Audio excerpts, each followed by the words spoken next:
Frontiers of the Mind, a study on the Maze Master's experiments.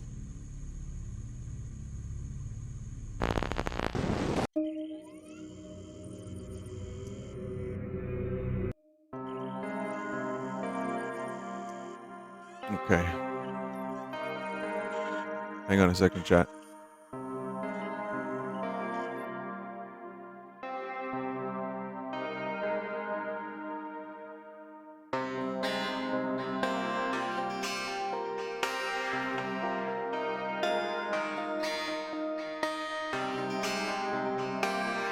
Cool music so far.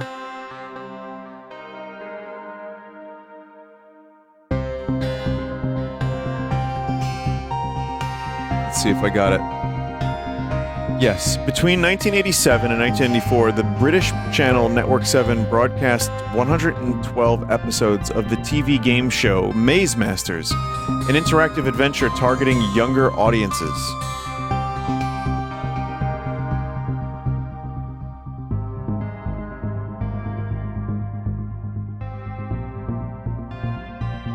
Produced by Third Eye Picture Studio during 8 seasons, Maze Masters was an adventure role-playing game staging groups of teenagers trapped inside a castle.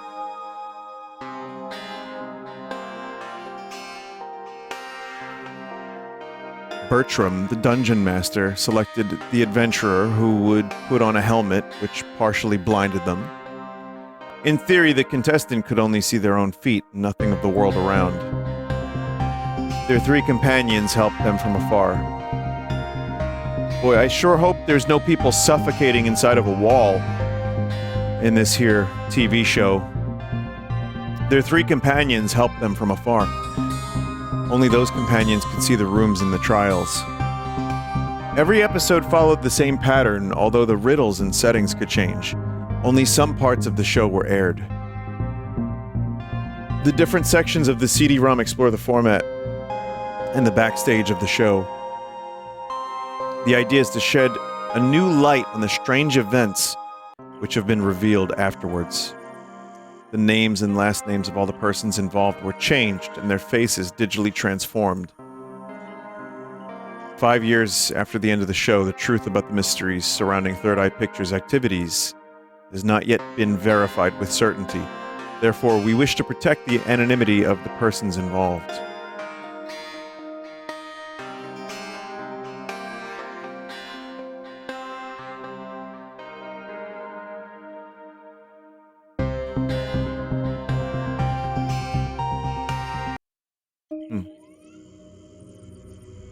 Well, I guess we could just go to the players section.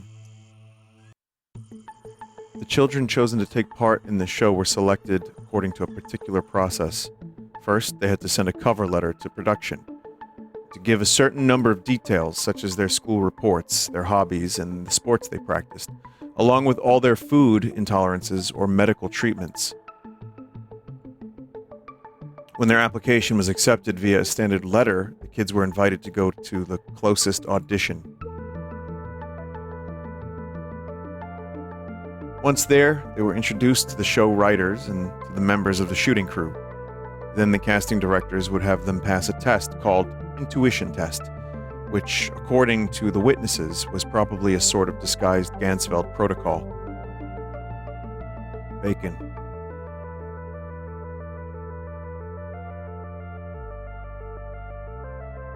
The kids had to take a telepathy test involving cards covered with specific symbols, and during which they had to guess the Zener card chosen by their companion.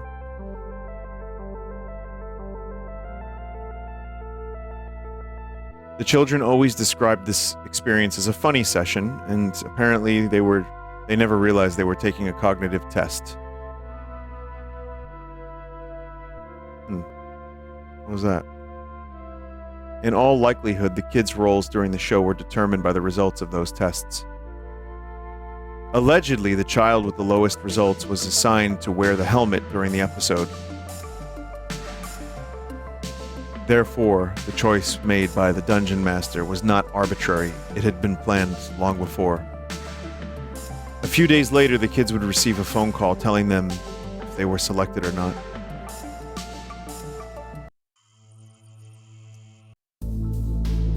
Bertram was the main figure in the adventure.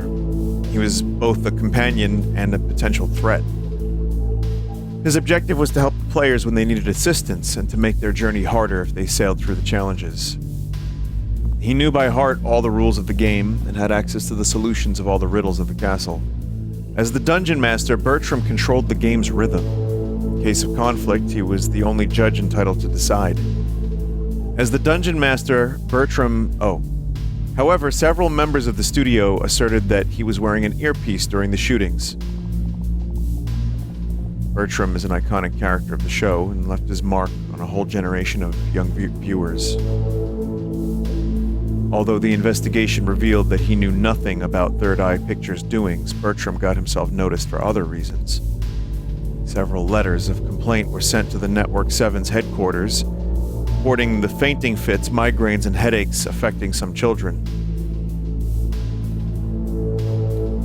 Those incidents mostly happened when the actor would perform the Bertram stare during the final shot of the episodes. This stare was described by young viewers as hypnotical and terrifying.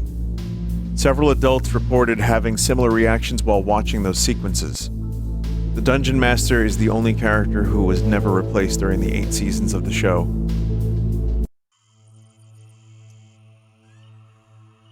Controversies. During the game, the children seemed delighted and it positively affected the show. The audience ratings were among the best of the channel, and the show even won several prizes, thanks notably to the wonderful work of the writers' crew and of the artists in charge of the show's artistic direction.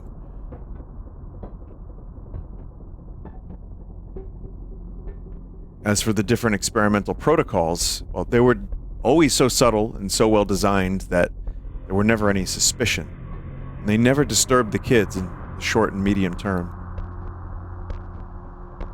At the end of each adventure, the kids would receive a certificate on which was written a text supposed to cleanse the different parapsychic suggestions to which they had been exposed. Although we do not know the exact number of accidents which occurred, 2 of them have been certified. The first one involves prototype number 2. This version of the helmet made it possible to show the adventurer's mental health in real time. Thanks to the captors connected to the pulse and the back of the kid's eye, the software was supposed to display a face which would change color according to the stress level of the player.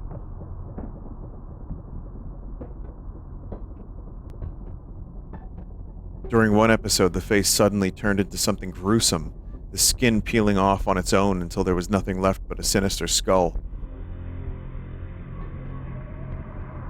The kid wearing the helmet started to cry uncontrollably, and the episode had to be stopped in order to remove the device from the helmet. The second incident is even more striking, and apparently it was not related to the helmet itself, since no particular device had been integrated during the episode. In the course of a discussion with the jester, the player suddenly had an important nosebleed beneath the helmet. The so-called nosebleed episode turned out to be the starting point of the problems related to the jester. See, the jester incident.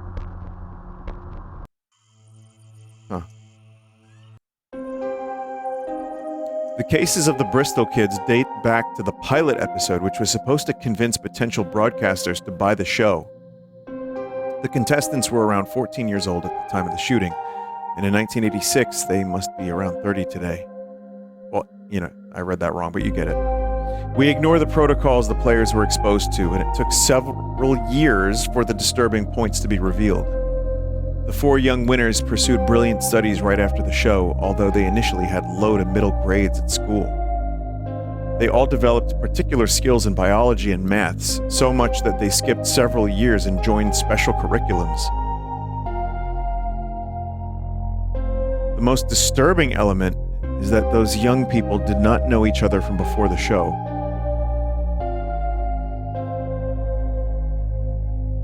And they did not keep in touch in any particular way after the shooting. Someone said there's red dots in some of the slides, like they're... What's going on? Are there secrets?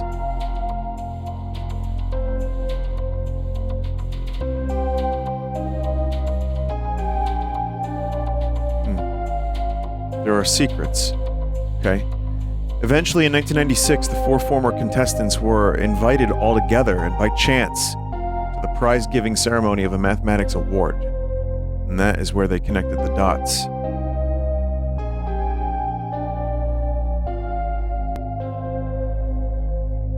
Eventually, in 1996, the 4 former contestants were invited all together. Oh, right, okay. Proving the connection with the show would ultimately involve some speculations, but their participation to Maze Master's pilot episode is the only common point between these 4 gifted persons. No similar event has been reported with other contestants. So have I missed these red dots in any of these slides that we've seen already?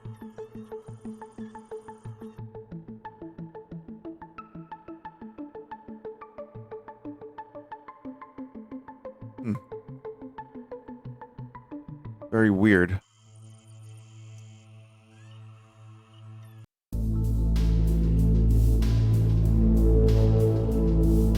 I'm looking for a red dot. Hang on. Oh.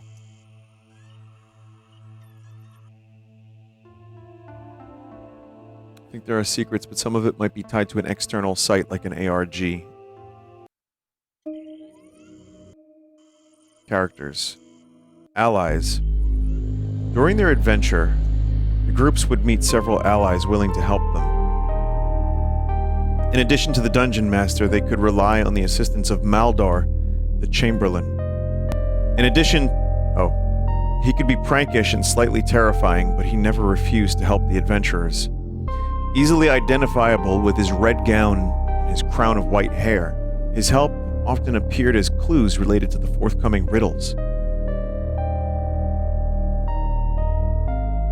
The contestants could also walk into Selma the Shepherdess, a young woman lost in the castle too. She never clearly explained how she arrived there, but she would give the contestants advice and directions. The help of Cora the Sentinel could be determinate. This mercenary from the marshes surrounding the castle knew all of the weaknesses of all of the entities abounding in this place.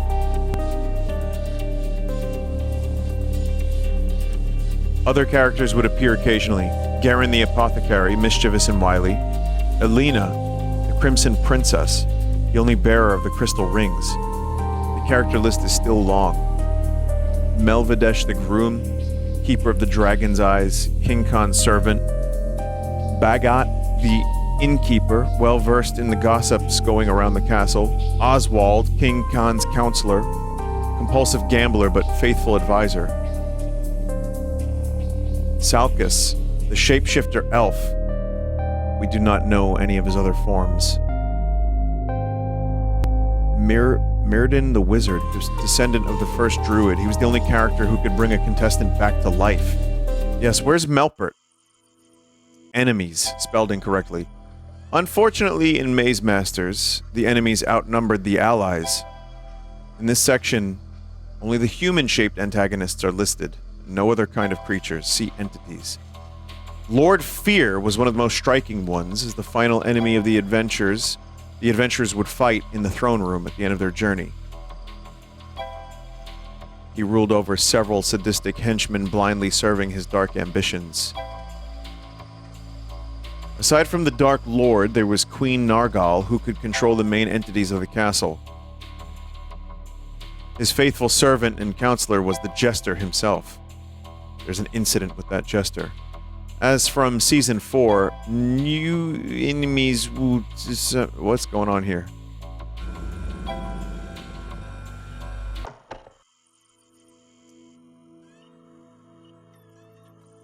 Cast turnover. Although the incidents related to the cast of the show remain quite minor, they are no less noteworthy considering the evolutions discovered later. It appears that some of the actors got so lost in their roles that they were unable to break character. The actress playing Liliana was found asleep on an unsaddled horse somewhere in London's suburbs. And the performer playing Watton the Wizard set his garage on fire while trying to find the Philosopher's Stone. Yet, the cast turnover certainly remains the most curious element. Except for a few rare exceptions, most of the actors refused to keep their roles after their first shooting. Many reasons were mentioned, but the most common one was related to issues with the catering on the set, and in particular with the presence of something in the meat.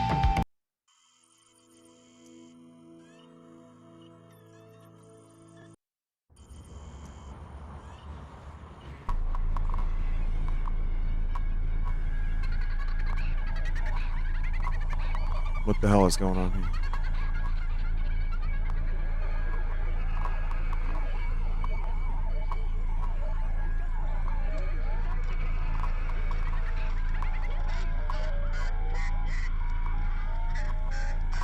What is the Jester incident? What is happening?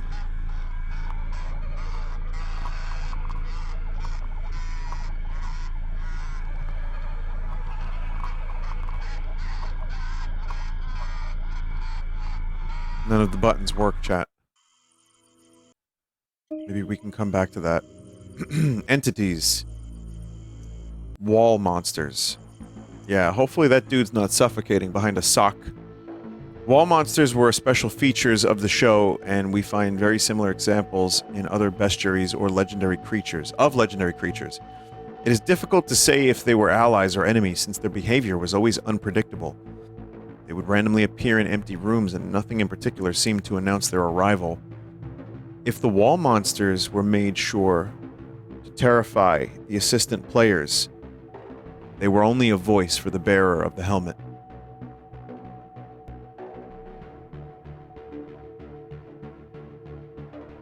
Somehow they represented the spirit of the castle. They knew its history, and they had watched the adventures of all the players. When we try to decipher their particular way to communicate, we find in their words a sort of ancient wisdom. Their size and colors revealed how dangerous they could become. However, the production crews asserted that they were not to blame for the apparition of a face in the altar room during the Season 4 finale. No. Hang on, before we... What's in the more? Okay, well, you know what? We'll get to that. I want to learn more. Creatures.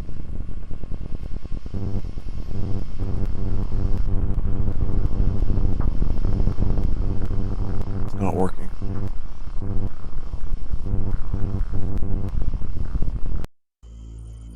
Anomalies.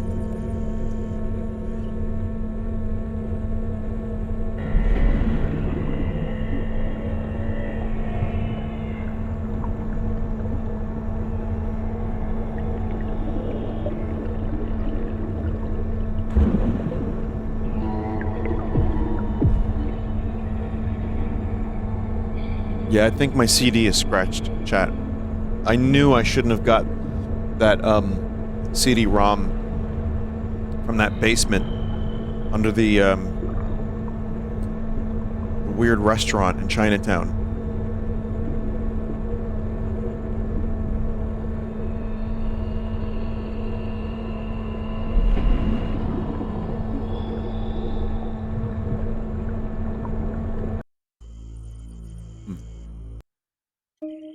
Objects. Contestants choosing food during their choice trial express their need for energy and motivation. Players seem to develop different physical or cognitive capacities according to the products they would choose. The only incident happened in Episode 7, Season 3, when a roasted chicken was offered to the contestant during the choice trial. When the player started to weep with joy, hit by a fit of neurotic euphoria in front of the chicken, and the sequence had to be interrupted. It was the first and last time that cooked food was offered during the show, also known as the chicken incident. The contestants favoring fruits and vegetables during the choice trial manifested a need for vitality and energy, or an overwhelming thirst for life. Apparently, vegetables were more a psychological sort of food, whereas the fruits seemingly affected the players on a physiological plan. Gold. Each contestant who would choose the gold bar seemed to be searching for eternity and inner wealth. This longing for accomplishment was almost pathological, and it often appeared through hasty and inconsiderate decisions. and through overconfident reactions, and yet the contestants who would choose gold usually led their team to victory. The contestant who would choose the key expressed a longing for freedom and knowledge, a need to unlock a zone in their own mind, or to express their determination to resolve a complex inner conflict. Apparently, a specific protocol was implemented to the bearers of the helmet who would choose the key. Many among them could access the land of dream. The process generally followed those steps. When a contestant chose the key, it triggered the apparition of a special well in one of the nearby rooms. If the contestant decided to step into it, they could access this purple dimension, as Jay would sometimes call it in his notes. In all likelihood, one of those extra-dimensional translocations gave the greatest number of results. The dimension was finally detected thanks to the technology integrated to the helmet number 4. The images show a dominant feature of pink-purple color, but we ignore if this dimension really adopted those colors or if it was an effect produced by the recording process. After the descent into the well, the contestant would reach a forest. Several explorers of the purple dimension mentioned the apparition of doors, which seemed to lead into the darkness. If they stepped through one of those doors, a contestant would be brought back to the initial forest. Huge breathing meatballs would then appear. What? Network 7 Studios apparently caught fire right when Jay tried to make a more thorough map of that zone. The only human figure who could be found there was some sort of mute ferryman who never reacted to the contestants' solicitations. The kids who would choose the pie expressed the need to share, or on contrary, a yearning for acknowledgement. The pies were presented a few times to the contestants, and those who would choose them seemed to be more likely to find themselves in the yellow rooms. The pies in the show were prepared in a nearby bakery, which has never accepted to reveal the recipe, a family heritage from generation to generation. Okay. Several precious stones were offered to the contestants. Those who would take them during the choice trial expressed through this decision a need for anchoring or for personal stability. Several stones of colors were submitted during the trials, and apparently the red ones were the stones that would trigger the greatest number of negative reactions among the contestants. Glove. Each contestant who would choose the glove sought a feeling of protection and safety, but also expressed a need for limits. Choosing the glove could be useful to solve the struggles that the team could meet, or it could reveal a much more personal need from the bearer of the helmet. The fabric the gloves were made of affected the statistical frequencies of that choice. The contestants seemed to prefer the real leather gloves, and they never chose the gloves made of synthetic fibers. A great number of distinctive flasks were presented to the contestants. They were labeled with tags supposed to give information about their content. Potion? You mean poison? Okay. It was proved later that those flasks were filled with sand, oil, or bicarbonate of soda. Each contestant who would choose the flask expressed a yearning for fierce motivation or for luck. The contestants seemed more unlikely to take interest in the flasks, with the more grotesque names on the tag. The corks were sealed after Season 2, when a contestant drank a whole flask of oil before the crew could react. Weapon. Each weapon submitted to the contestant's choice was fake. The players who would choose a weapon were sometimes motivated by a desire for revenge or a feeling of depreciation. When there was a weapon on the table, it was systematically chosen. Worried by the message it would deliver, the production eventually decided to considerably reduce their presence until they were finally completely dismissed, despite Jay's sharp disapproval.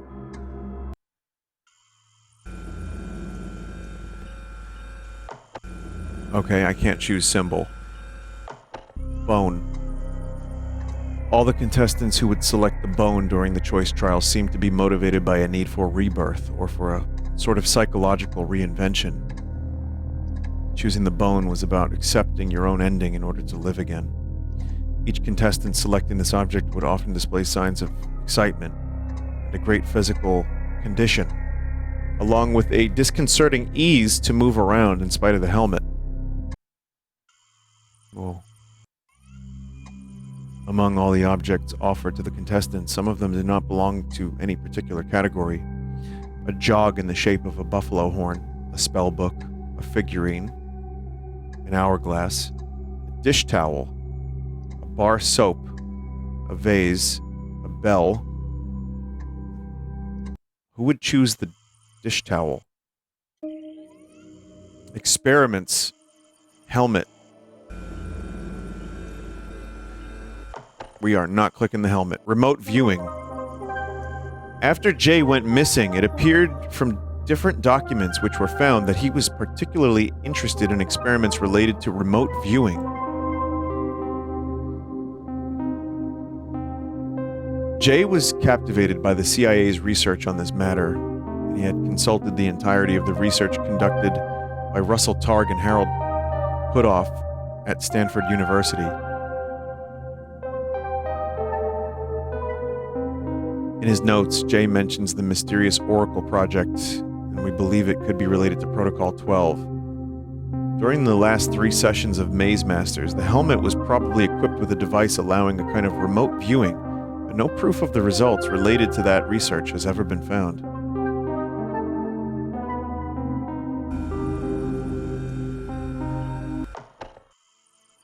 Boy. Hallucinogens, that's also unavailable. Man, I really got to stop buying CD-ROMs from Saddam's yard sale. Brain camera. Man. Yeah, a lot of this section is locked off. I skipped the rooms category. You're right. Enigma rooms. Although there were many dangerous rooms in Maze Masters, the adventurers could take a break in some of them. The first ones were called Enigma rooms, and they were of all sorts. Maths, riddles, brain teasers, rebus puzzles, or anagrams. In those rooms, the 3 assistant players could be particularly useful. Bertram would only give clues if the team manifested signs of weakness. Encounter rooms were rooms where the bearer of the helmet would meet a character or a peaceful creature. That looks like a peaceful creature. On very few occasions, an Enigma room could serve as an encounter room. Empty rooms were statistically very rare, but they could still be found from time to time. They could be mistaken for the rooms inhabited by wall monsters. Although they could offer a short break, they were neglected by the adventurers who never stayed there for long. Some said that they felt uncomfortable in those rooms, while others would explicitly speak of the fear they inspired them. But the most common emotion mentioned by the contestants is that a feeling of an unbearable melancholia. Despite their very young age, the contestants said that they experienced the emotions of an old person on the verge of death. Some of them would feel regrets and remorse related to notions they could not explain. The production eventually stopped using those empty rooms due to the players' negative feedback. However, some of the rooms never ceased to appear in spite of this decision, triggering a wave of panic and confusion among the production crews. World's first liminal spaces. Healing rooms were rather rare, but appreciated when they appeared. They give the adventurers a few precious health points, and without them, some teams would have probably failed. In addition to the rooms, some of the items from the choice trial could also provide some health points. During the last scene of the adventure, players could also receive some bonus points according to the number of health points remaining at the end of the journey. Lethal rooms. Bomb rooms. Some rooms contain huge bombs set up by Lord Fear's henchmen. There's like cartoon comical giant bombs. If a player stepped into one of these rooms, their friends had only 30 seconds to guide the player towards the closest exit. If they could not do it within the allotted time, the bomb exploded and the game was lost. Whoa. Apart from the bomb rooms, the players could also walk into what was called a trap room. There were different types of them.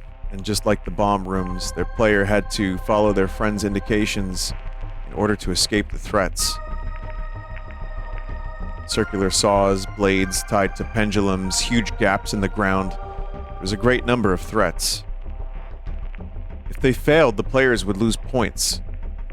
If the number of health points reached 0, the game was over.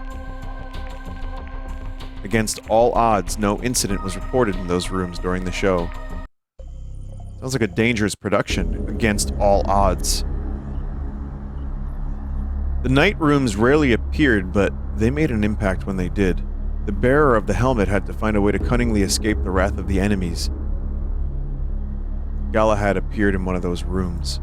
So far, the production crews have asserted that they still ignore how the statue displayed in the headquarters hall had appeared, or what kind of mechanism brought it to life.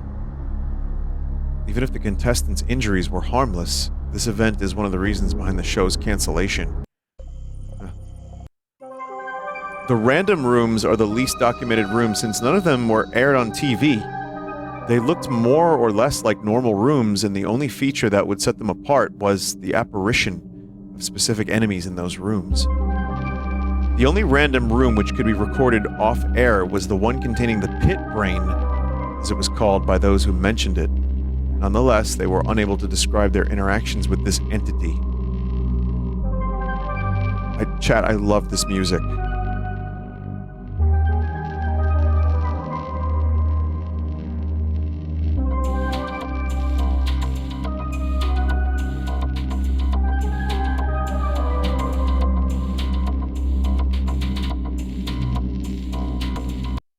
That's really cool. Color rooms.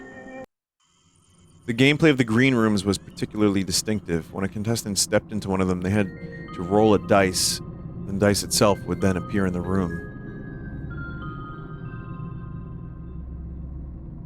Once the dice rolled, it turned into a kind of portal emerging in the room. It was actually a gate which would take the player to another part of the castle, and the exact location was decided by the dice's result. The mechanism appeared in several episodes. During one episode in Season 3, the portal apparently opened, and a gateway to a dark and terrifying dimension. This place was systematically called the Dark Place by all the contestants who came back from it.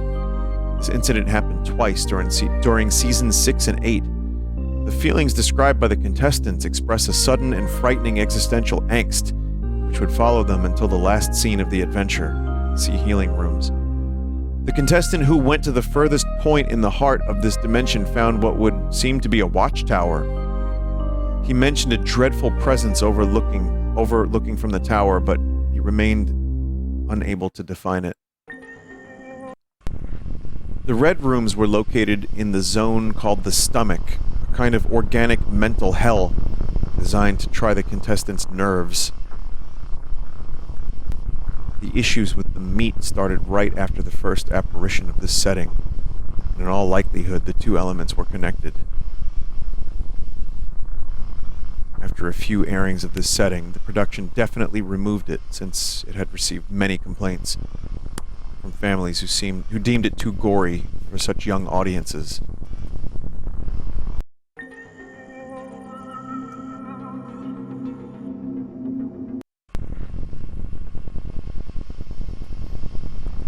Yellow rooms seem to be glitched pretty badly. Blue rooms. Up to now, the blue rooms have remained mysterious. Created by Jay as some sort of mental trial which could only be crossed with a substantial mental health, the blue rooms would trigger particular visions related to a dizzying dimension reminiscent of brutalism. Every contestant, even remotely fragile, could only stay there for very few moments, and they all mentioned a heavy feeling of sadness. The corridor leading to this dimension is in itself a challenge to cross. Notably, there were cruel imps and horrible giant with a distorted face.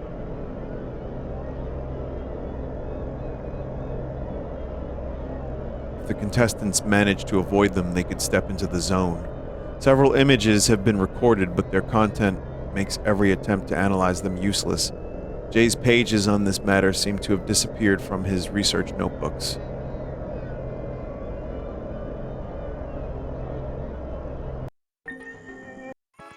Secret rooms. Dark room. Okay. Meat rooms. This section addresses one of the strangest mysteries surrounding the show. Right after the first jester left, a certain number of events happened, all meat-related. Apart from the panic concerning the catering, several rooms in the castle were found packed with pieces of rotten meat, taking the place of the props that were supposed to be there. Even if the crew in charge of the scenery denied everything, the events blew out of proportion in increasingly troubling ways. The production even had to install security cameras on the set in order to try to identify the culprits, but it remained useless. It would seem that the meat appeared on its own. Apparently, the radical decision from Season 6, introducing three-dimensional sceneries, put an end to those manifestations. Aura rooms. The different documents found after Jay went missing prove that he was particularly interested in aura phenomena and the Kirlian effect. Obsessed with all the alternative ways that would allow him to corroborate his theories, Jay was convinced that auras could confirm the efficiency of his protocols. Negative emotional aura room. In one of these rooms of the castle, there was special cameras which could capture and show auras on screen. Quite unexpectedly, only the aura of the room itself appeared, but no human presence was recorded by the captor. However, the rooms seemed to glow with different colors according to the number of health points of the contestants. Since the results were not satisfying enough, the process was quickly dismissed. Well rooms. The well rooms would appear at random. If a well had actually been built for the needs of the show, the original prop painted by an artist disappeared from the studio. After this theft, wells started to emerge from the ground in random scenes. Just like the meat apparitions, the issue was stopped by the shift to digital sceneries. The most striking well was the one leading to the purple dimension. Oh, the purple dimension, you say? There's a lot of info there about rooms.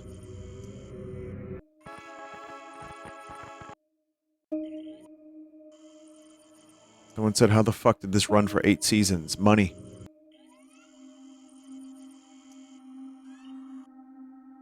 The information given in this section is, to a certain extent, speculative. It discusses the doings of a certain J, redacted, and the different groups he supervised. The Self Bureau, the Dream Clinic, and at the time of the events, Third Eye Pictures. J, redacted scandalous personality, and his different aliases, not to mention the eccentric gossips about him, have all blurred entire parts of his biography. According to certain elements from our investigation, this individual, known as James Jeremy Jacob Jasper, came from Wales, and he could be around something years old today. If this person was indeed identified by several witnesses who spent time with him, there is no trace of Jay or his aliases in the British Administrative Archives.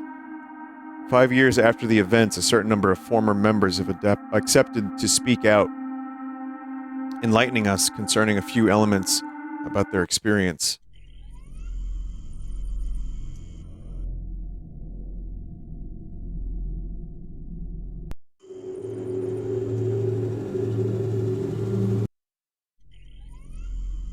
Hang on a second.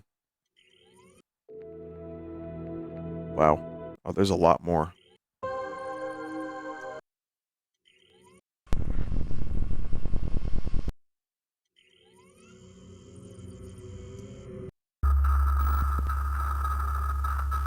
I'm gonna keep doing it.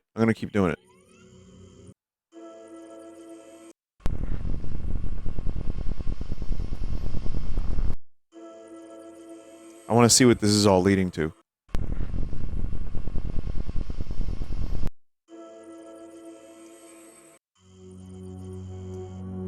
Video games. Maze Masters, 1987.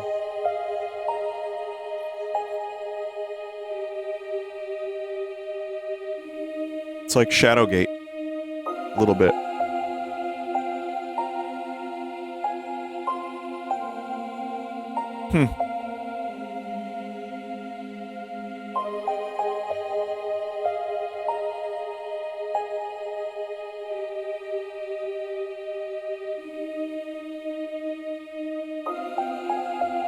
Would have enjoyed this.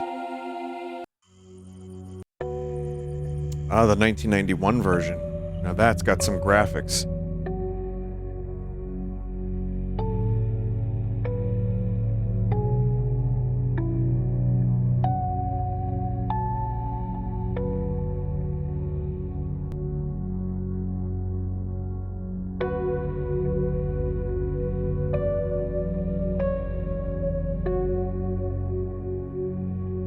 The 80s game blew ass, yeah, I'll bet.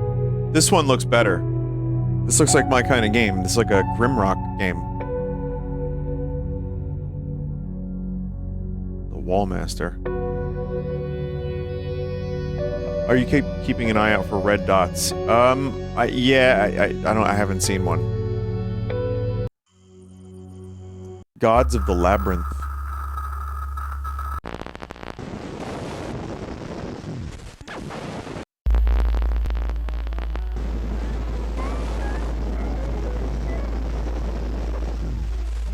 Shit.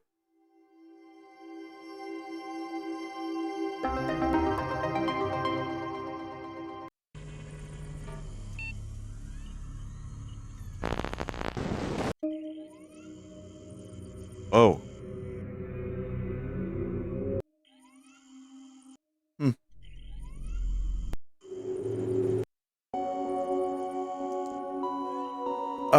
Well, that's interesting. Maybe some new things are unlocked, but we could find no trace of Jay, who was known as Jacob at the time, before he arrived at Cambridge University to study psychology. He attended the course delivered by Devin Kay, who quickly became his mentor. As a specialist of altered states of consciousness, he taught Jay the fundamentals of parapsychology. We ignore the true extent of their collaboration, but it became more than an academic one.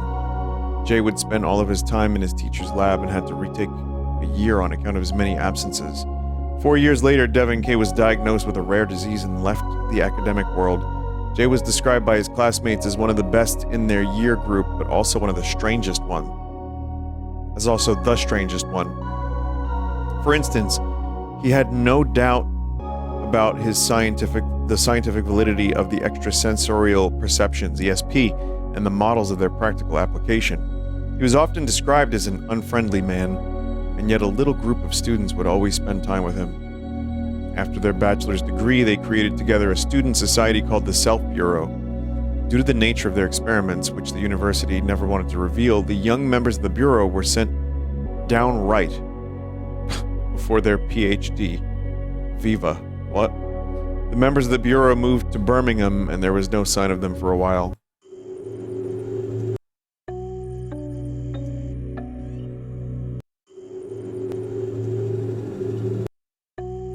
We were finally able to track them down 3 years after the Cambridge incident. At the time, Jacob was called Jasper. They had settled into a medical center in Birmingham suburb. Internally, they called it the Dream Clinic, and they used the building both as a living and working place. In this clinic, they conducted several experiments related to REM sleep and to their psychic states of inconsistent consciousness. The treatments were free, and the candidates to the experiments were paid. We cannot explain how the group had managed to find such an important source of funding at the time.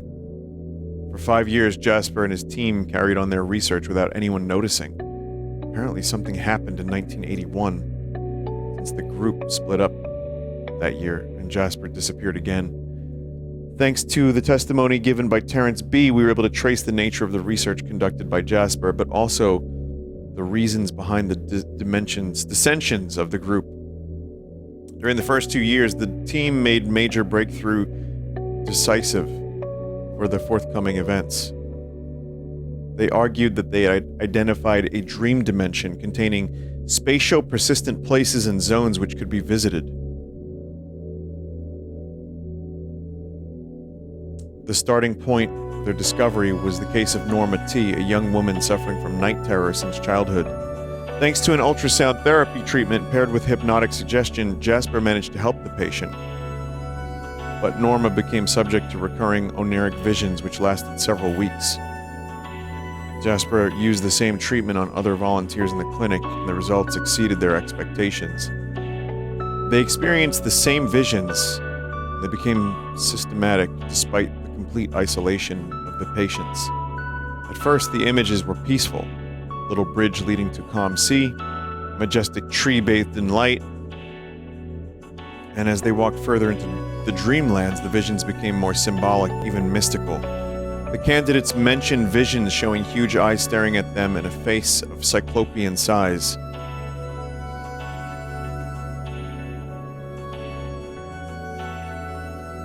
All the candidates explained that after a little while they would see a sort of tunnel or an arch shaped by trees, and at the end of the strange corridor a door or gateway would appear. As they got closer to this gate, the candidates would show signs of tachycardia. Some of them would also be subject to vomiting. We suppose this is the moment when the group started to split. Jasper and two of his most faithful followers really wanted to see what was behind that door. The other members expressed a certain unease concerning the uncontrolled protocol and possible effects on the candidates who had not given their full consent. Despite those dissensions, one last experiment was conducted on 10 or so candidates who were given an anti-nausea medicine. All the subjects said that after stepping through the door, they experienced a stream of traumatizing or nightmarish images. It could have been a case of phobic hallucinations from traumatic memories or about death. The dreamers mentioned a huge house lost in the middle of an empty and sinister heath. Once they had stepped into the house, the candidates could see stairs and a checked patterned floor. The house seemed empty, but they all mentioned a heavy feeling in the chest and a metallic taste in the mouth. Among the three candidates who climbed up the stairs, two of them mentioned that their meeting with a young girl standing among the wooden flotsams. When she spoke, no words came out of her mouth, only a strange sound of wood cracking and breaking. The last witness mentioned a meeting with a spectral entity carrying a gladiator sword. He explained that he woke up the moment he tried to get closer. Evidently, the candidates were deeply troubled by this experience. The peaceful visions had given way to unclear but terrifying scenes. Some of them left the clinic in the middle of the night without even taking their belongings. The dissident part of the group threatened to call the police. An argument broke out and some of the members came to blows. Jasper ran away at dawn with his partner, two other adepts. They took with them a few files, some materials, and the remaining cash. It's crazy stuff.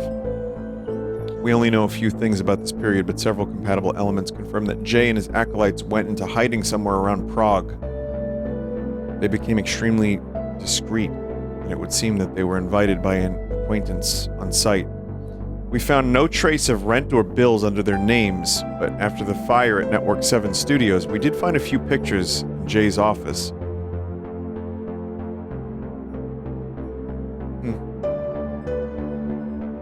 They apparently lived in reclusion. However, a great number of parcels were delivered to the address of their living place. The inquiry established that they contained books. The number of volumes is likely to have represented Jay's important esoteric collection found in the studio. 2 years ago, an independent journalist discovered a book written by the couple during the Prague years, published in the United States, entitled Dreams: Transform Your Life Through the Power of Your Dreams. It introduces different techniques related to dream control. Here are the names of a few chapters. Painting the imaginary tree, taking a mental self-portrait, the third eye, identifying your personal archetypes, building a house of dreams, sketching dreams, digging into the unconscious, learning to fly on the dream highway, posing a visual question, building a dream temple, setting your dream self free.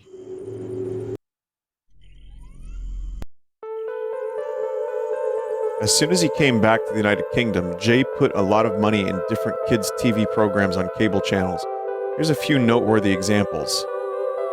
The Cranky's Electronic Comic, Galloping Galaxies, Ghost Train, The Computer Program, Alphabet Zoo, The Trapdoor, Terror Towers, Elias, The Jester.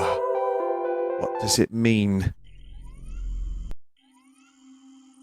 Between 1990 and 1995, Jay funded through his affiliated company called Third Eye Movies 8 feature films thanks to the benefits collected with May's masters.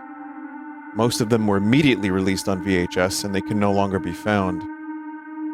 Although all of them are horror movies, we can notice in the course of the years a shift towards an increasingly gory and deviant content.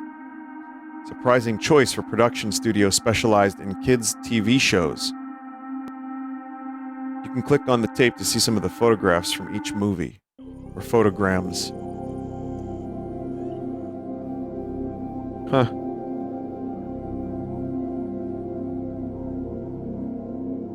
The Evil Eye.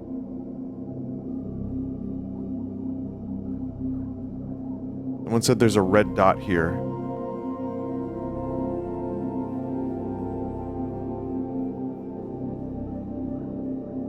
Dead Planet.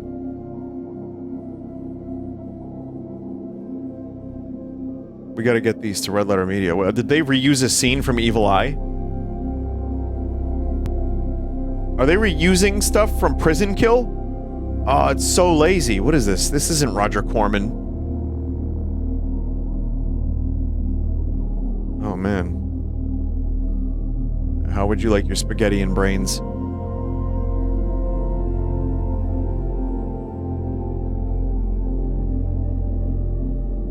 Some amazing imagery in Brain Feast. Meatballs. I love them. Someone said, my dad showed me Meatballs when I was 6. It scarred me for life. I can see why.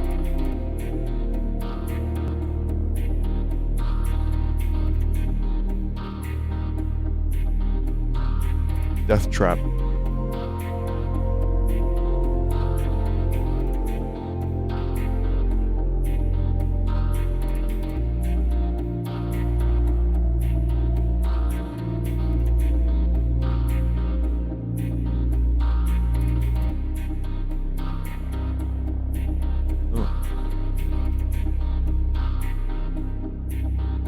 Dark Hole. The Meat Man.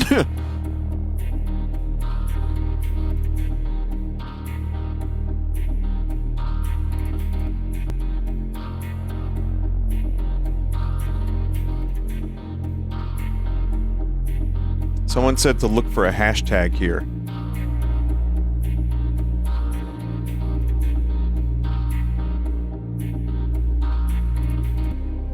So yeah, I didn't see a red dot, I didn't see a hashtag.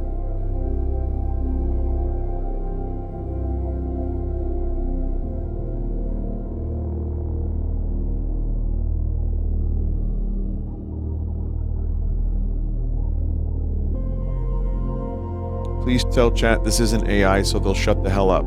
This isn't AI, chat.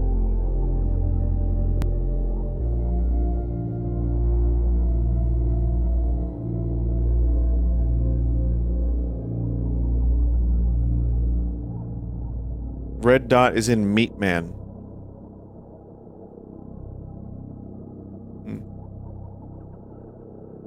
Well, there's a lot of red here in Meat Man.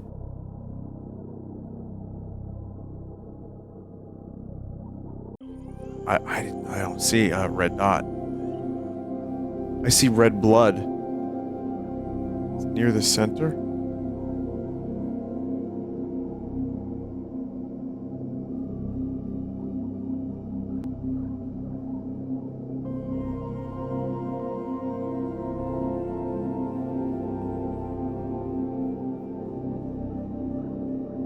It's really, really well hidden.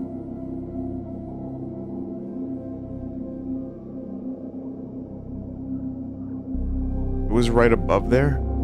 This picture. Hang on. I'm as close to the screen as I could be, and I see lots of red. The Meat Man, hang on. Pretty sure. I don't think it's this one. Just looks like lighting on the meat. It's the last image.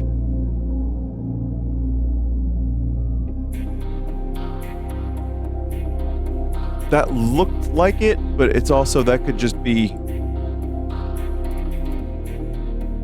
Yeah, it's all red, chat.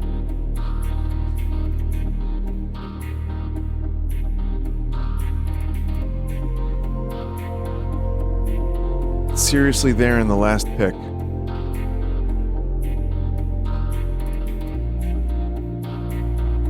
I'm clicking like crazy.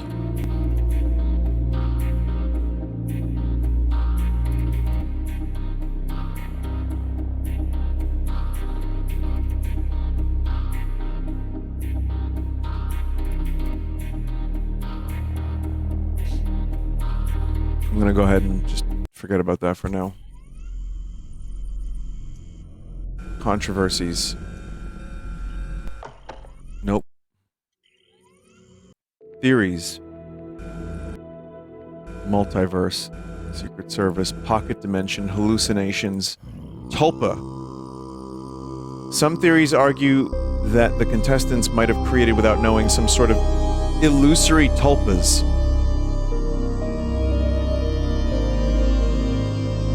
Tulpas are entities or realities materializing themselves through one's willpower only.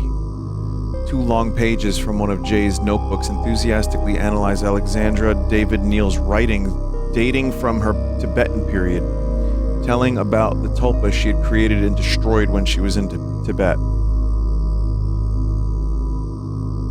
Wow. Cult theory. The theory according to which Jay behaved like a guru with the people around him is unfortunately quite solid. From the Self-Bureau to Third Eye Pictures, he never stopped pursuing parascientific goals contoured with New Age nuances. Almost all of his adepts refused to talk to us. Most of them seemed to be fearing for their life. It can be noted that today Jay is still somewhere outside, and it could explain their reluctance to speak out. Among all the research undertaken by Jay, none of them stray from this burning need to seek a door beyond the frontiers of the mind and to stretch the limits of perception.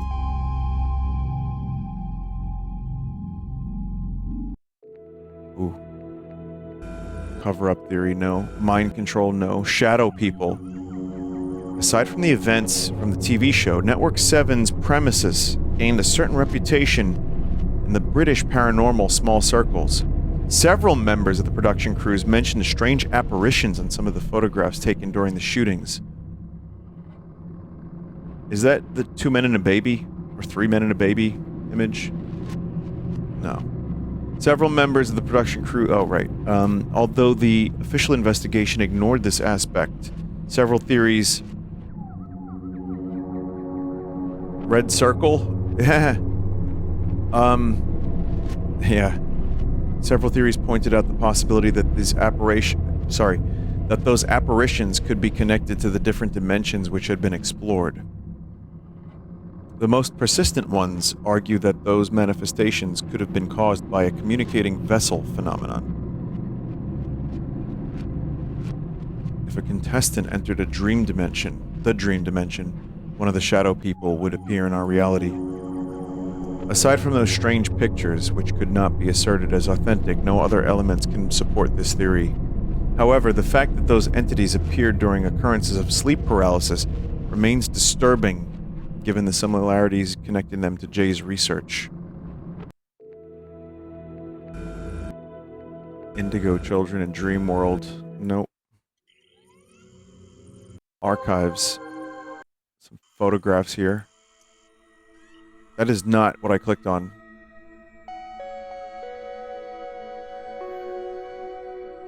Is that meat?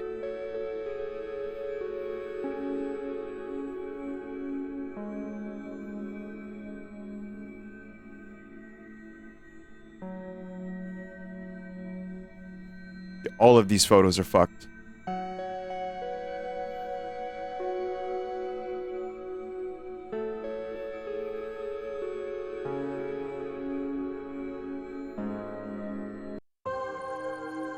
Books. The books listed below were all found by the firemen in Jay's office.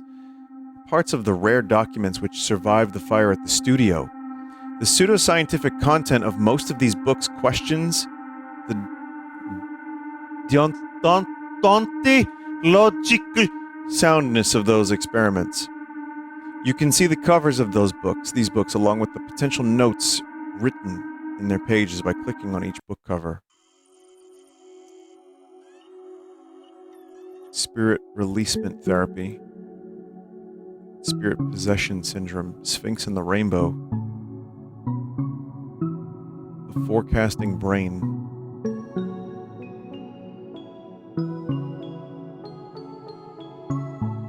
We're going to go through these kind of quick. Master Guide to Psychicism.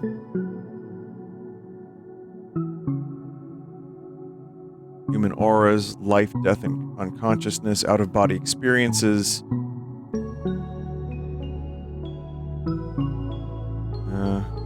Death and consciousness.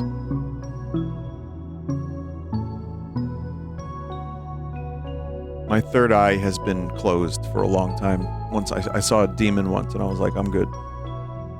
Forbidden knowledge. I didn't see a real demon, chat. Vinny, I made it really clear where the dot is. Let's see. Did you put James in there too? Alright.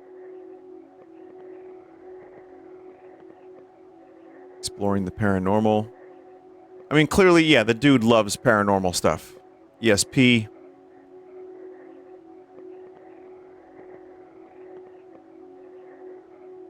Yeah, there's some pretty interesting stuff going on in these books. But exploring inner and outer space. The mystery of shadow people.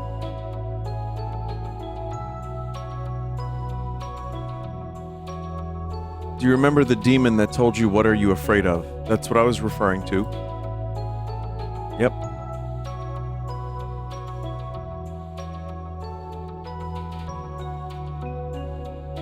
Didn't you tell a story before where you had an out-of-body experience, told some entity to fuck off, and then got kicked back down to Earth? I did, in fact, tell that story.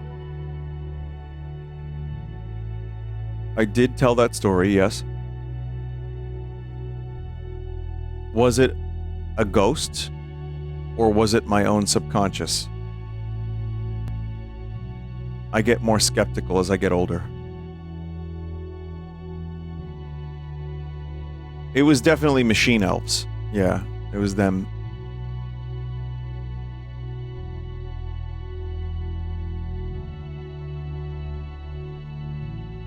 He is losing his whimsy. No.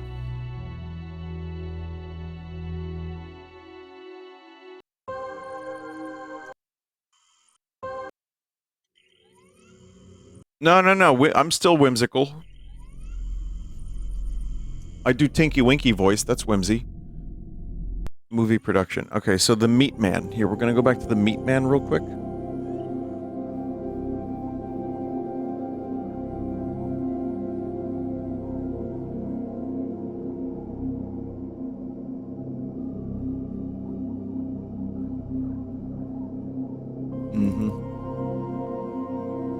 Still no. Nope. Middle left. Wrong image. Yes, but the person circled it for me.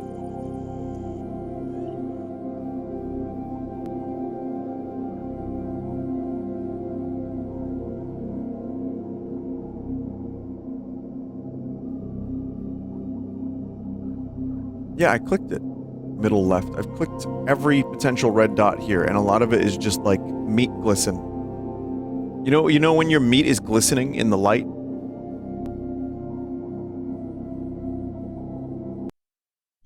I know it's true, chat. I know that there are hidden dots. I'm aware of that, but I don't know what they are supposed to be. Drawings realized by the contestants after each show. The kids' drawings effect seemed to last more or less 24 hours.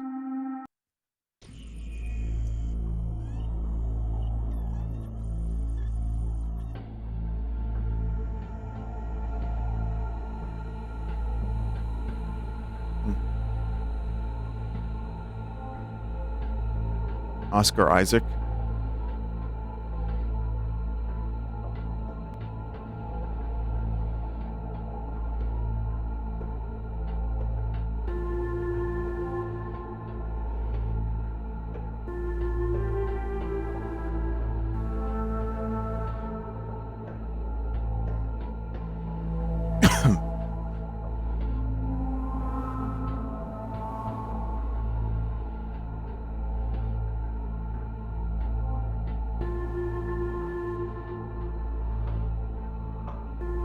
Leviathan.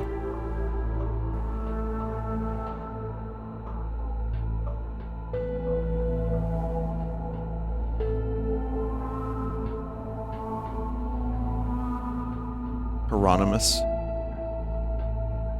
Oh, someone's trying to... You can't see the jester. Missing file.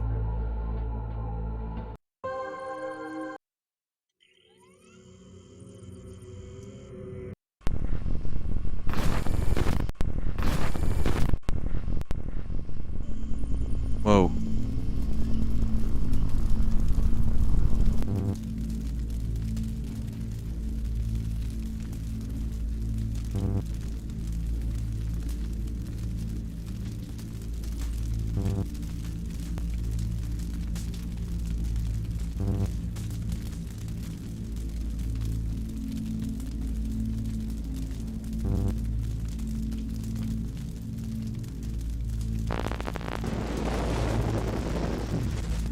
Never mind the CD, where did you get the disc drive? Saddam's yard sale?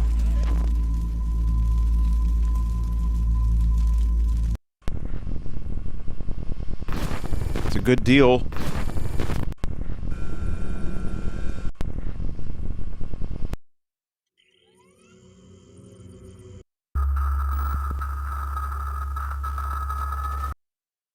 Yeah, that's still locked off. David Rao art.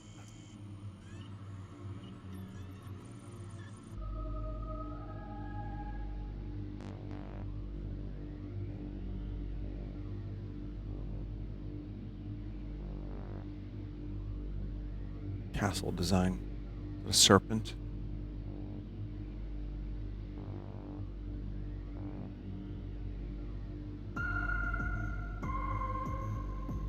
One of the meat rooms. One of the many meat rooms.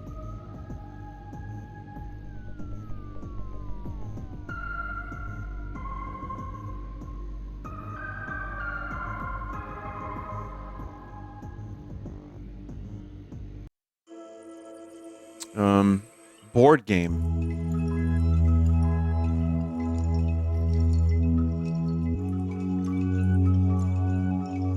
Oh, glitched. I would have loved this board game.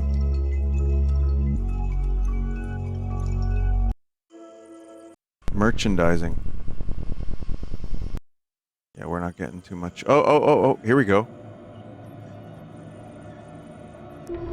Forbidden Gate.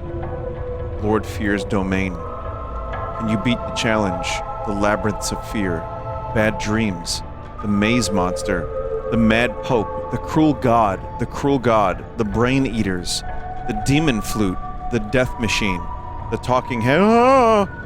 The road of death. The dark Sabbath. The spider room. What? The death master. The lake of despair. The dark assassins. The dreaming skull. Night of the demons. Visions of madness. The evil monk. The devil's fish. What? Holidays in hell. Paintings of blood. The everlasting night. The snow kingdom.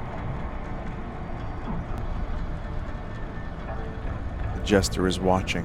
The devil drink. The red prophecy. The jester enigma. Just anything jester related is just not available. Oh, fuck.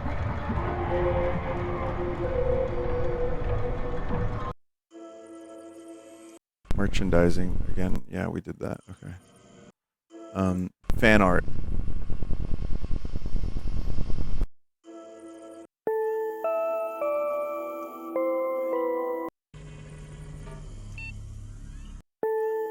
So, Alan Smithy, very good. That was the name of a director that didn't want to have their name in the credits of something. They just used the pseudonym Alan Smithy. So when you click here, there's a whole bunch of other shit.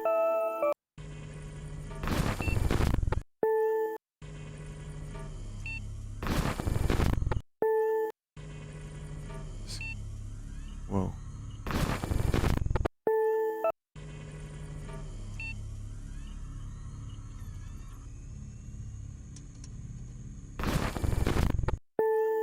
Okay, so hang on a minute. Wait, okay, hang on. I see the red dot, I clicked it, nothing. I saw it, chat. Nothing is happening. I clicked it.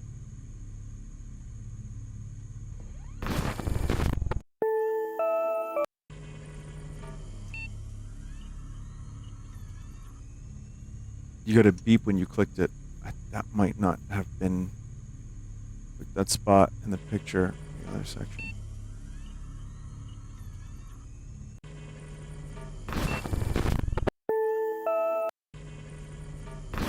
Clicked it.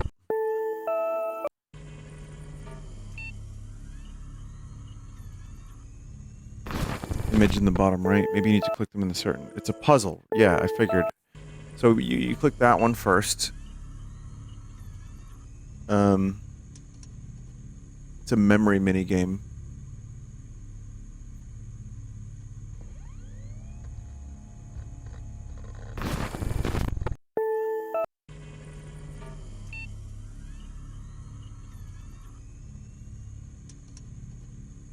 These are probably images from the books you have to pay attention to. The black and white one was the start of that.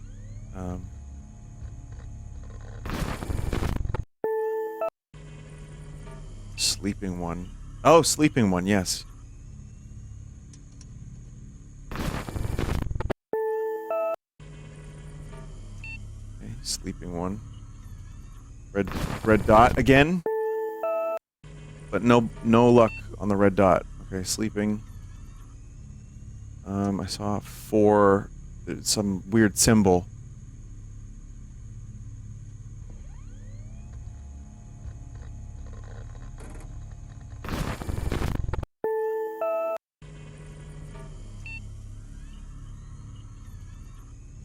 Maybe they're teeth? I don't know.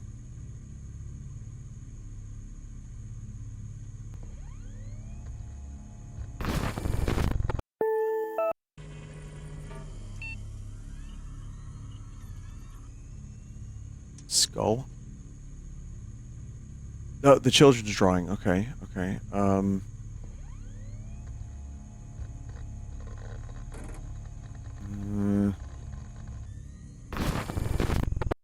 What the fuck?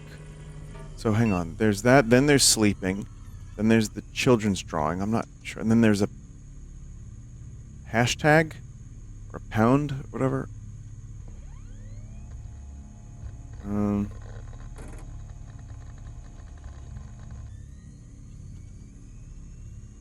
That was an image that was flashed. I remember that. Jester. Ah, damn, I was hoping it would be the Jester. Okay.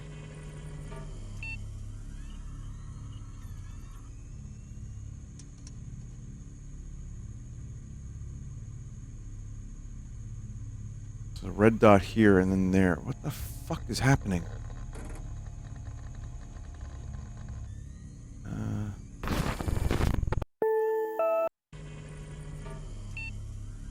The red dots are making a pentagram.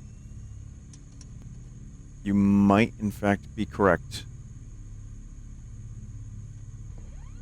If you find all the red dots, it's a clue on how to solve this puzzle.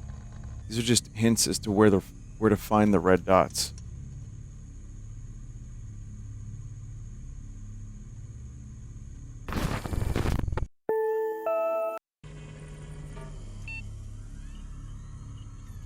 No, they're not. Okay. I don't know. I think we're all trying to figure out this in real time, and any of the chat members who know this well are obviously getting drowned out, but that tends to happen.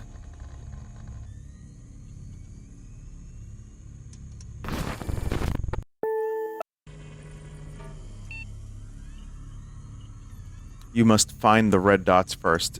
So yeah, that's the problem. If they're that small, if it's like 1 pixel...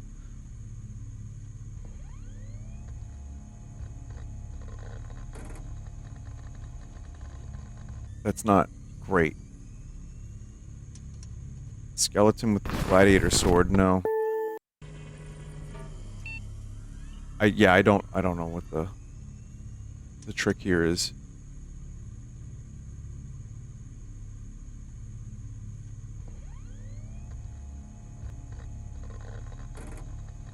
Chat is saying row 4, column 4. No.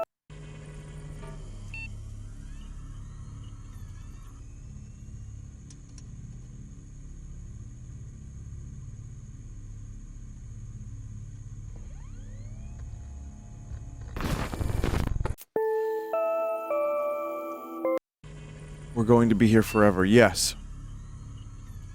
Row 2, column 2, the owl.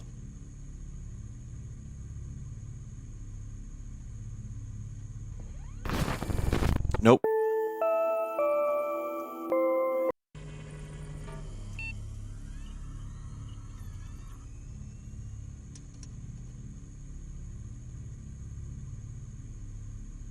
The only reason I was able to guess that one, oh, the hole? No. Was because I saw it flash in an earlier section, briefly, for like a second. I was wondering if maybe that was it, and it was. But, yeah, that seems, I don't know. If there's other images that flash, I don't remember them.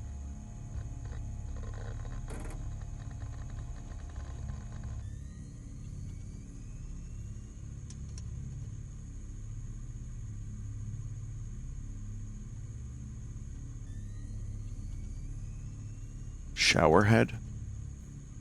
I mean, I don't know. Top row, third from left, that's in the game. I might have selected that one already. Yep, I already did that one.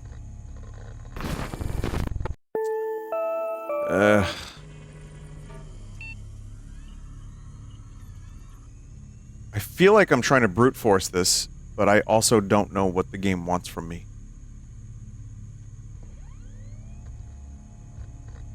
Row 3, column 5, shadow people.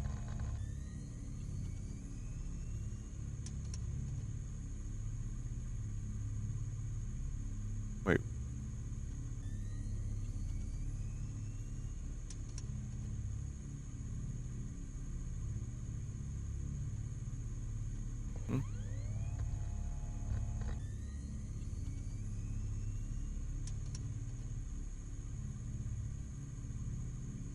Someone just said, "Oh, I know."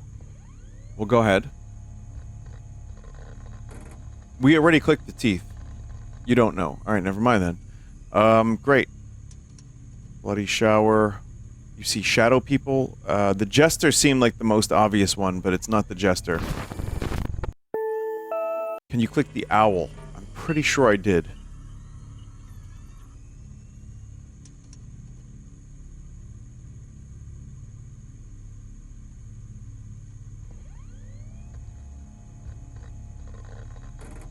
Click the hole.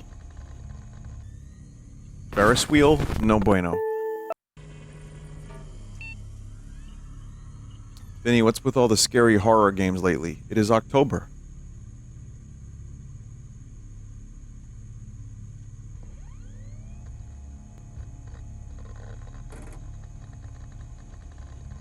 And?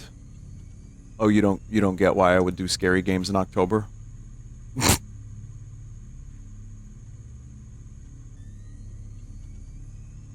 Bottom left. Holy shit, that worked. Wait, what did it do? Chat member got it. Someone said bottom left, and I just clicked it on a whim.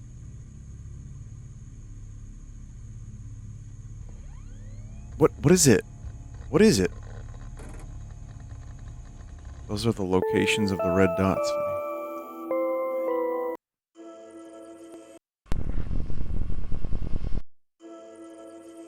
All it does is show you the dot locations.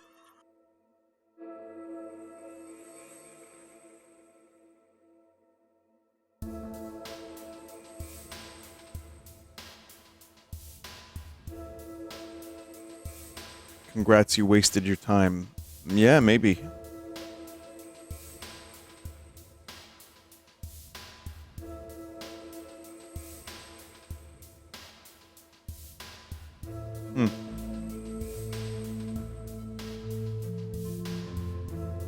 So I'm looking to see if there's any way to access the Jester's file, because that would be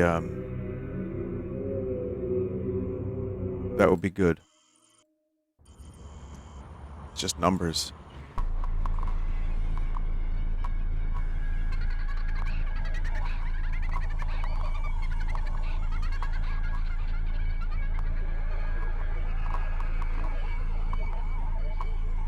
Match the symbols with the pictures in the game for red dot locations. The details in a gray pick line up with the image in the rest of the game, showing where the red dot is in that image.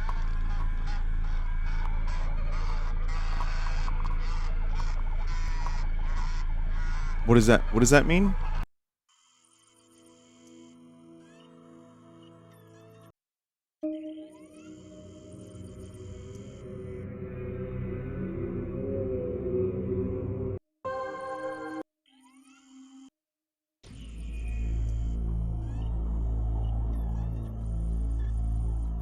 So here, I'm gonna look for that drawing that we clicked.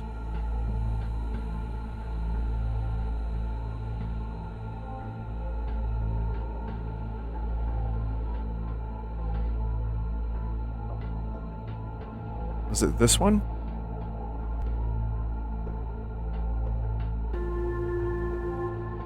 No.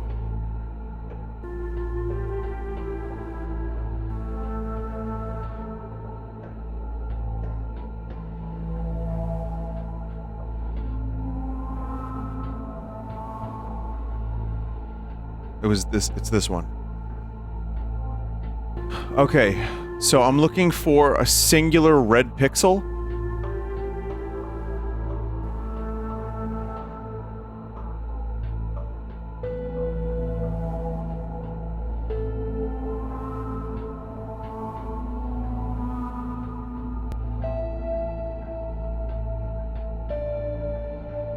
Is it on the temple of the middle guy's head?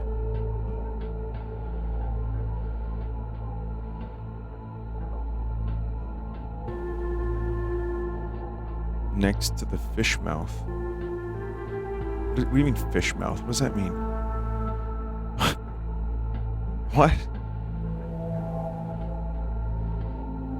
Locations of all 5 red dots. Okay. Chat member may have come through. Okay. I don't understand how to interpret that.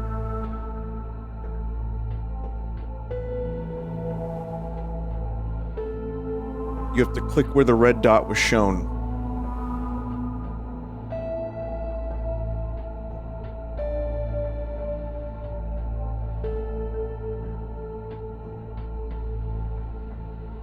Well, that's not great.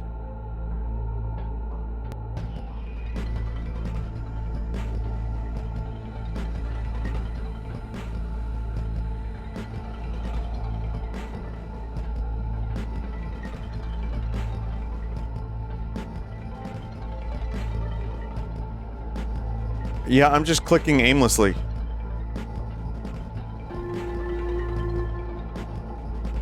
Head on the right, close to the nose. Alright.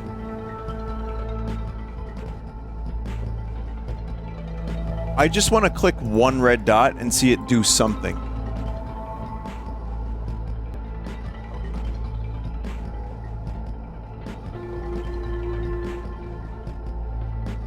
Use this to try to find the red dot's positions.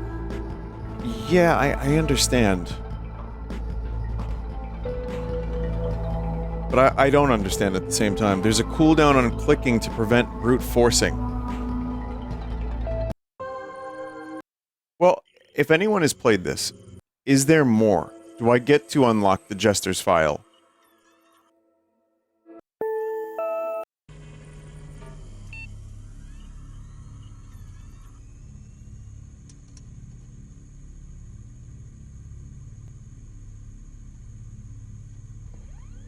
So, bottom right. Okay, it's gonna be bottom right.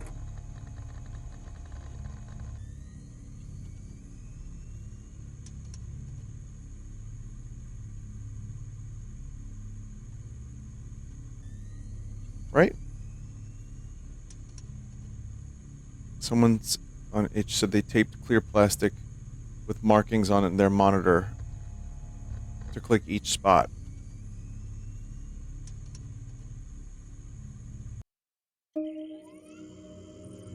man. Well,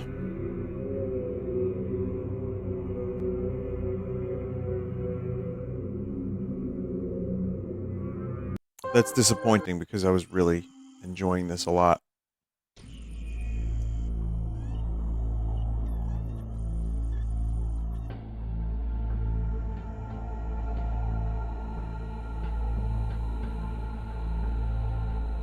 But you only get, like, okay, so it's not on the same screen position.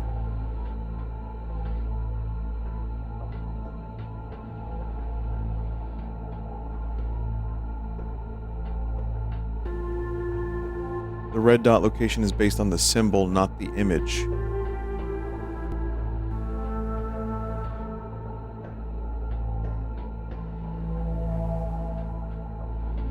I don't know what the hell that means.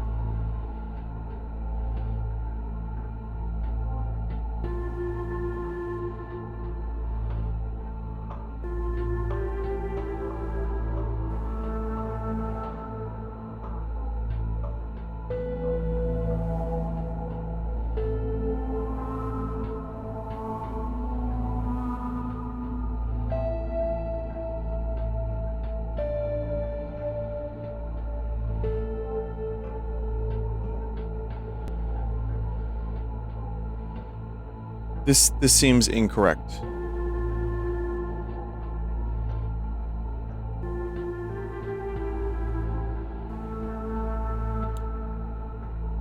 But, I mean, and again, the image doesn't fit.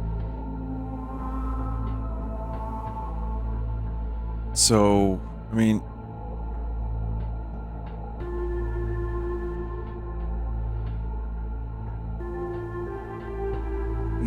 no. Symbols like the eye, the hashtag, are hints as to what images the red dots are.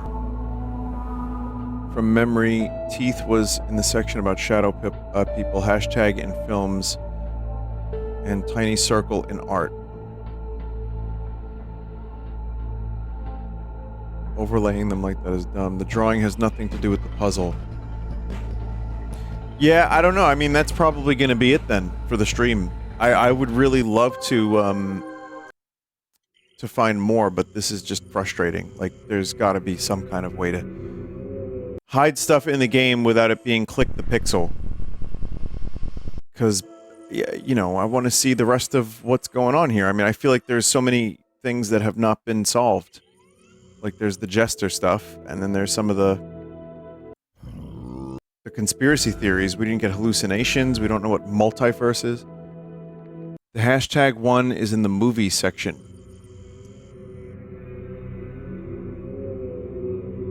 Okay. Try going to the section that has stills from horror movies. I'll give that a shot, sure.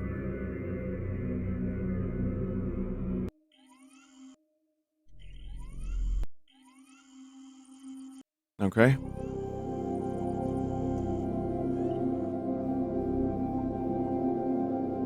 Now look for a barred window.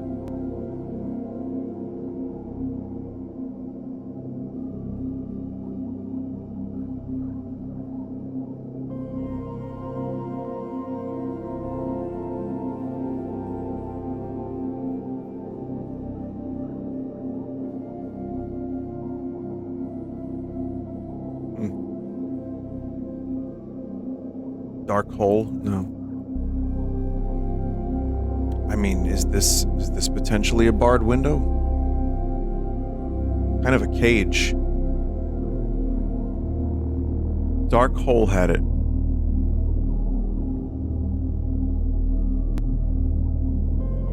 Oh, I went too fast. Yeah, okay.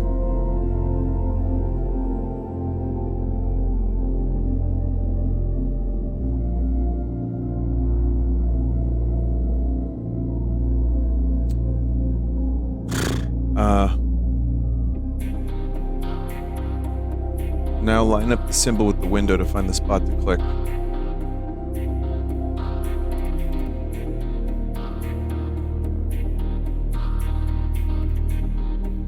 Huh.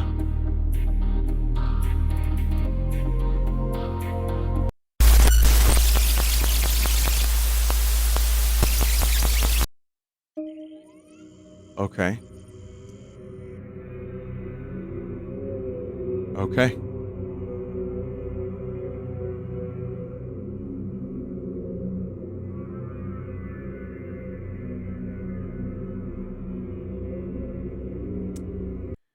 Yeah, that's something.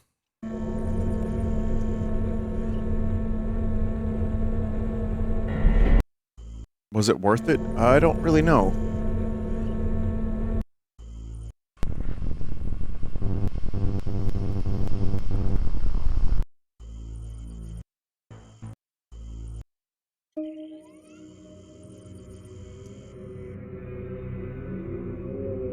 What were the shadow people under?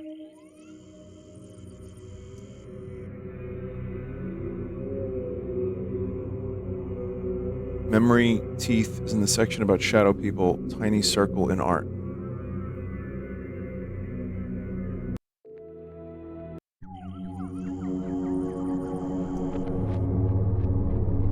Oh wow, look at that. I mean, believe it or not, XSplit has helped me, is helping me do this, so.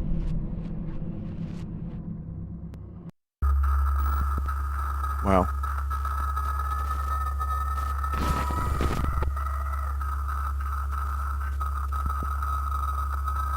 This is new. This didn't work.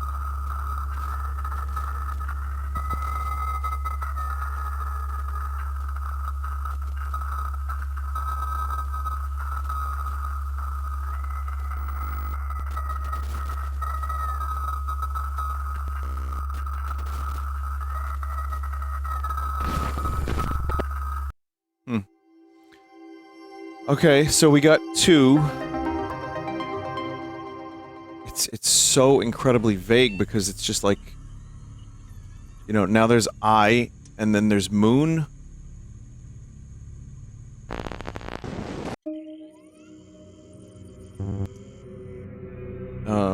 Yeah, I don't know. Moon, then there's this. You just click on everything with an overlay up. Oh my god. Wait, did I... Wait. Wait. Oh, god, no. No, it wasn't, chat. It wasn't.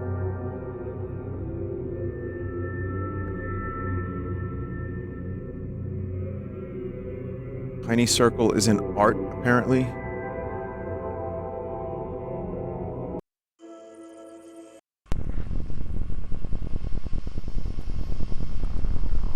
Wait, art?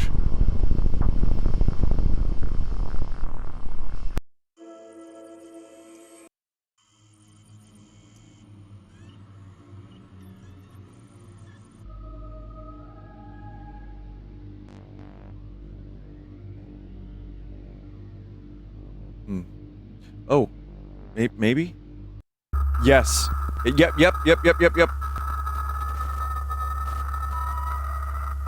CCTV.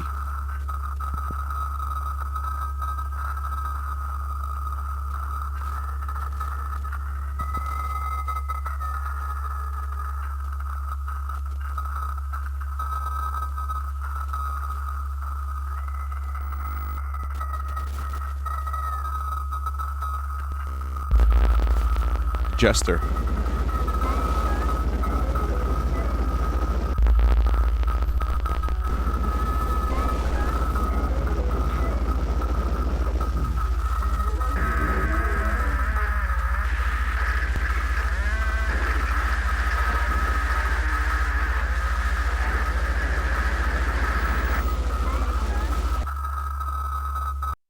Shit, okay.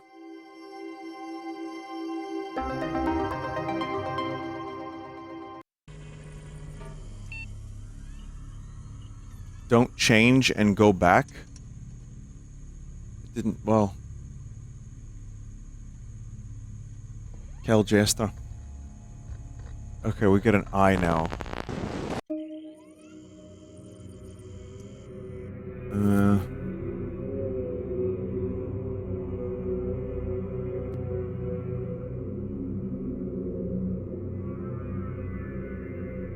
Could be the eye on boot up. Jester's camera was 009. Maybe that's the code.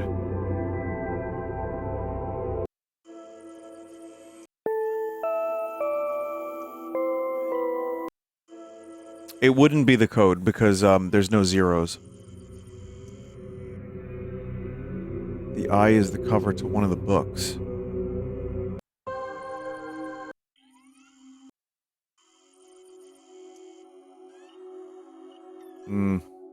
Not quite.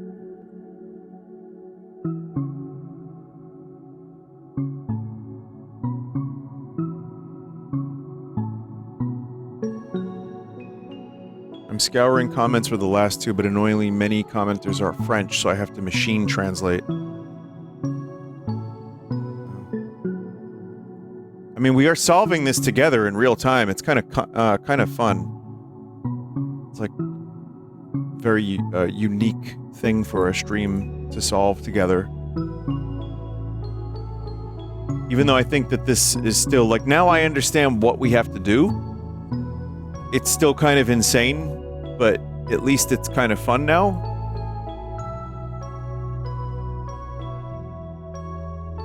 No, not ESP. I think maybe books aren't the trick. Well, there is that.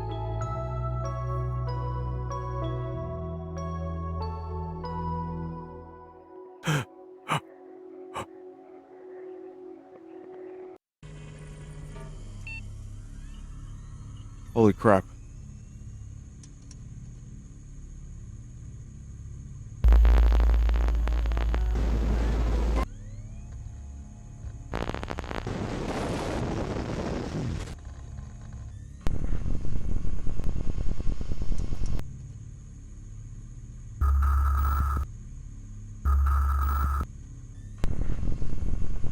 What is all this? Creature playing cards or something.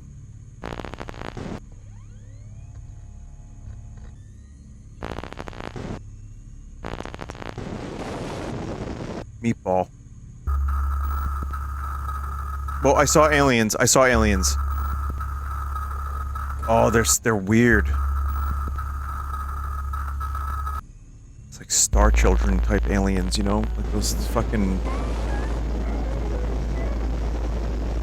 crazy shit. Like that dude who watched the mantis watched them jack off into a cup. That guy.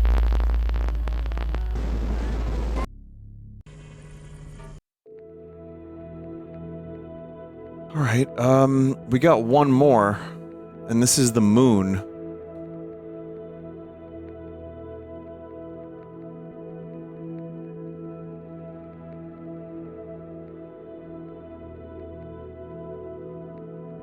Under credits, first top left image had numbers circled, maybe code for Jester.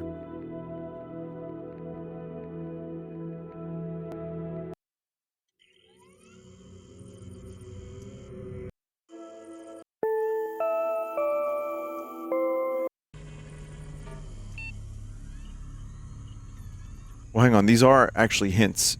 Now I understand. So that's the art. This one is, that one we found. And then, what was it? This one. The dude lifting the thing. But I don't really understand that. I don't remember where it was. Where was the dude lifting the thing? I think it was merch.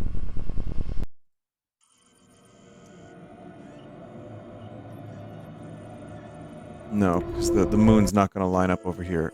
The board game, maybe?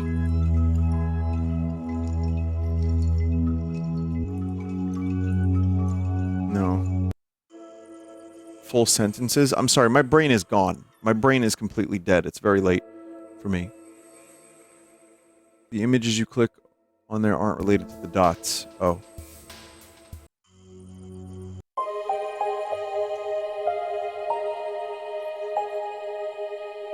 I don't think it would be this one. Probably not that one because of the UI.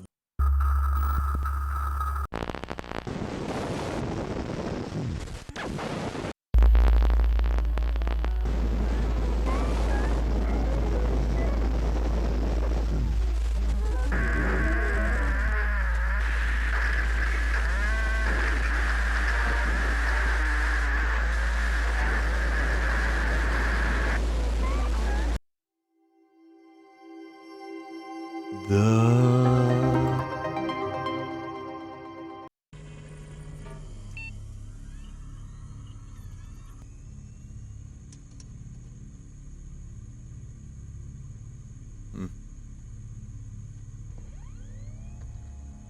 could completely get rid of the overlay. That's fine.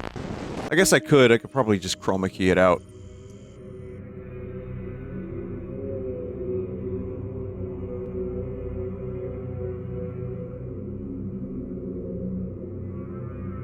Give me 1 second here, chat.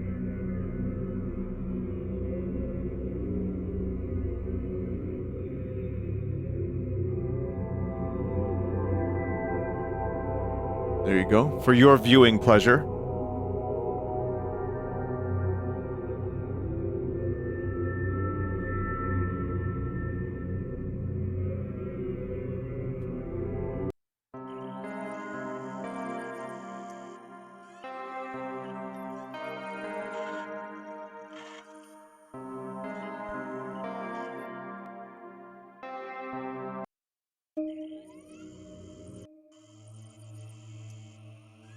Do we have any potential hints?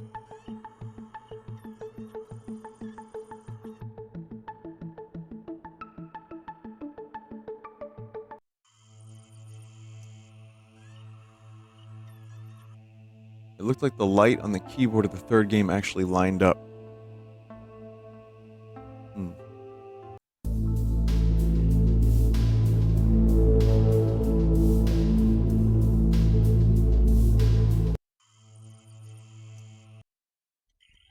This one isn't mentioned in the itch comments.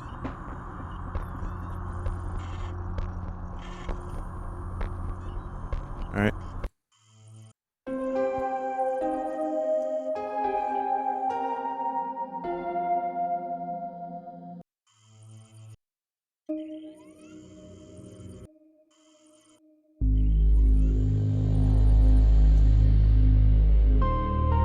The moon symbol is from the card in the choice section.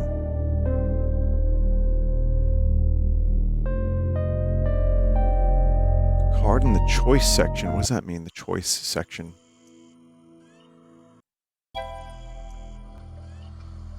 The item selection section, there's cards with symbols. Okay. Okay. Got it.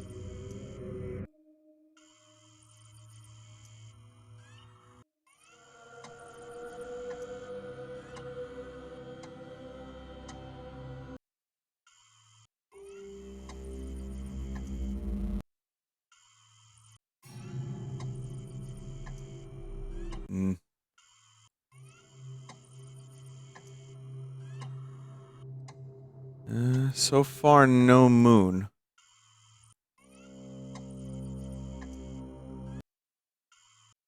Stones.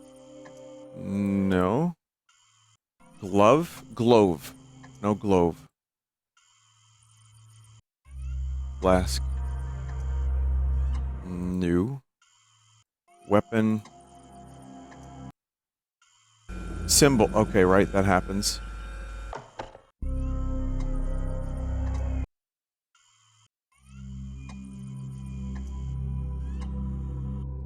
Okay, none of those, nope.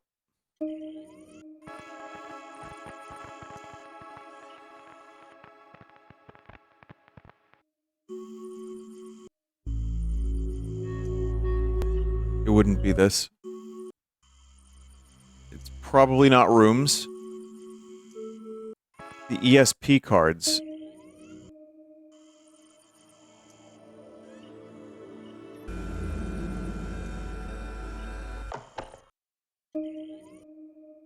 Objects. What do you mean ESP cards? It's in the Prague years? Really? Okay.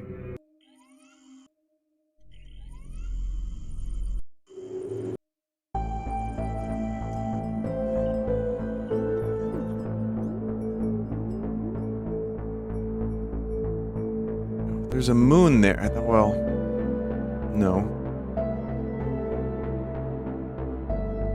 Oh, shit. Yep. Yep, there it is. Well done, chat member.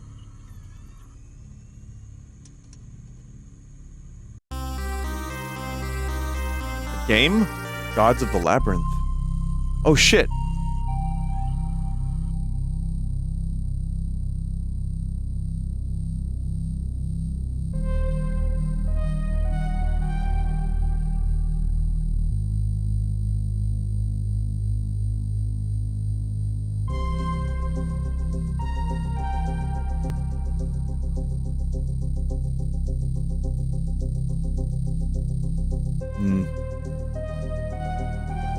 I'm trying to play the game. I don't, and WASD doesn't work. Arrow keys don't work. Num keys don't work. Numbskull don't work. Click on the door. Oh, thank you. Oh.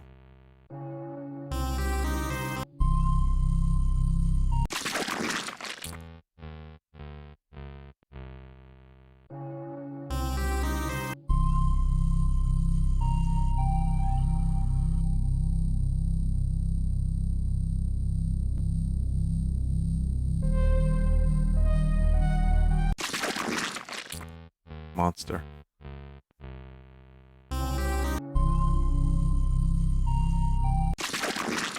Okay.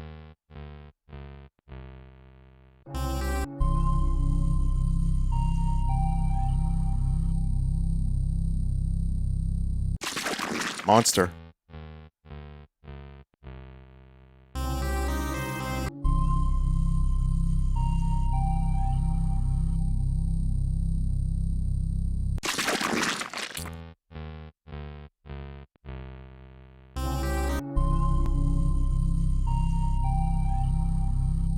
Huh.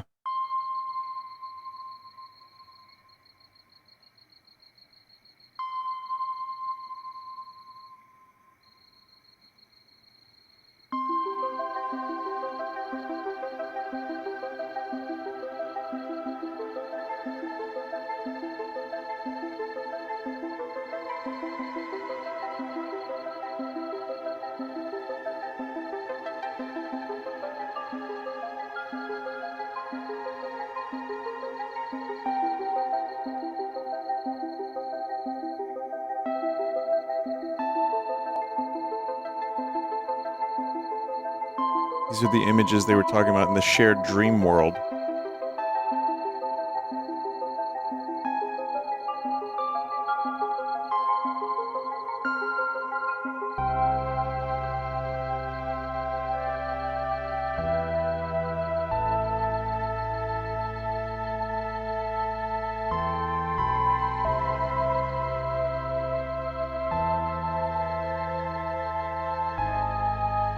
I was waiting for that note.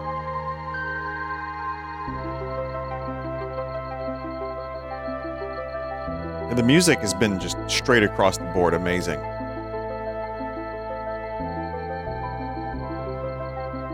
Now, is this a dream world or is this some kind of nightmare?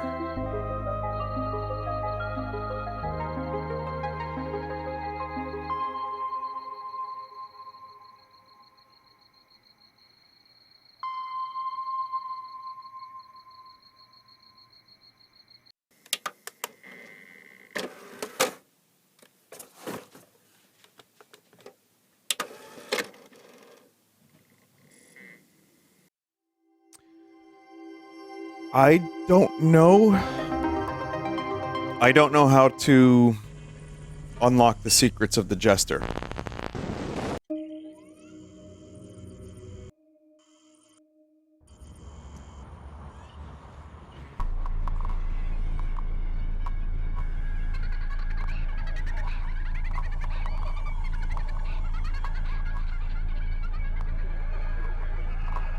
Chat member just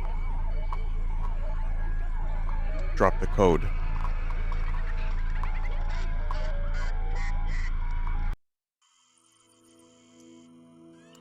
But yeah, I enjoyed this a lot. I don't know if we're gonna be able to do much more because I'm very tired. But it would have been nice to see a little bit more information.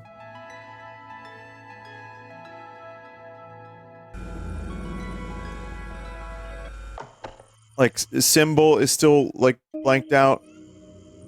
Some stuff here that's blanked out. A lot of theories are blanked out. But yeah, I mean, maybe there's more to dig into, chat. I don't know. The ARG was interesting, and it just makes me want to watch this Maze Master show.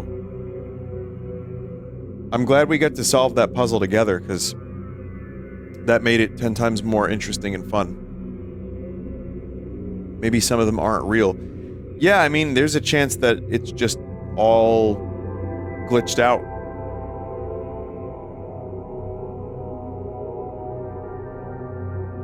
But go look up Nightmare. Oh, I know. There was a dude who was suffocating in a wall sock. I'm aware. We watched an episode of Maze Masters once. Oh, we certainly did. It was on, Wheel of the Weird episode 1, I believe. But yeah, that's it. So, drop a comment if this is, if you know a little bit more about this game. Drop a comment on the YouTube version, and let me know if we missed anything. And if you find any extra secrets, also let me know.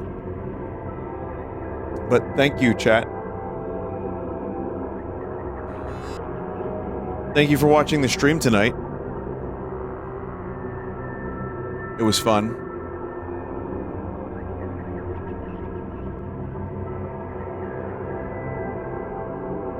During the week, we'll do more Silent Hill. We'll do more Spooktober stuff. Abiotic Factor will return. And, just continue gaming. So, yeah, usual time during the week for more streams.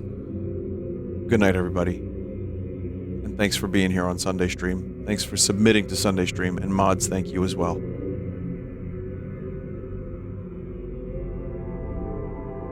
Good night.